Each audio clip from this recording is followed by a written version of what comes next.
राजेंद्र हगवणे त्याचबरोबर सुशील हगवणे याला अटक केल्यानंतर बावधन पोलिसांनी कुटुंबियांच्या गळ्याभोवतीचा फास आता आणखी आवळायला सुरुवात केली। राजेंद्र हगवणे हुंड्यामध्ये मिळालेलं 51 तोळे सोनं ज्या बँकेमध्ये तारण ठेवलेलं होतं त्या बँकेशी पोलिसांनी आता पत्रव्यवहार सुरू केलाय। त्याची माहिती उद्यापर्यंत मिळणार आहे। हगवणे यांनी वापरलेली गाडी सुद्धा पोलिसांनी जप्त केली आहे। या संदर्भात तपास अधिकारी अनिल विभूते यांच्याशी संवाद साधलेला आहे। आमचे प्रतिनिधी कैलासपुरी यांनी पाहूयात। राजेंद्र हगवणे आणि सुशील हगवणे यांनी फरार असताना ज्या गाड्या वापरलेल्या आहेत त्या सर्व गाड्या ज्या आहेत त्या बावधन पोलिसांनी हस्तगत केलेल्या आहेत। आपल्याबरोबर पोलीस निरीक्षक विभूते सर आहेत। काय सांगाल, तिसरी गाडी ही आहे ती जप्त केलेली आहे, कशा पद्धतीने तपास सुरू आहे?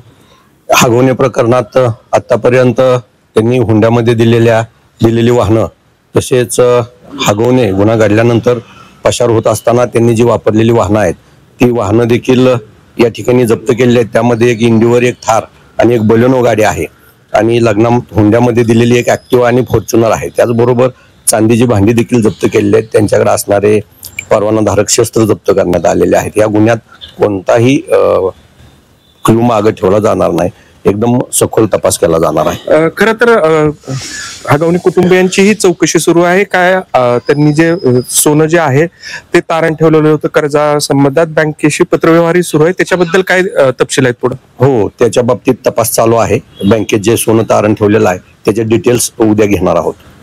थँक्यू। एकंदरीतच सर्व ज्या गोष्टी आहेत, ज्या गाड्या आहेत त्या हस्तगत करण्यात आलेल्या आहेत आणि तपास जो आहे तो सुरू आहे। Kailaspuri, Zee media, Bavdhan, Pune.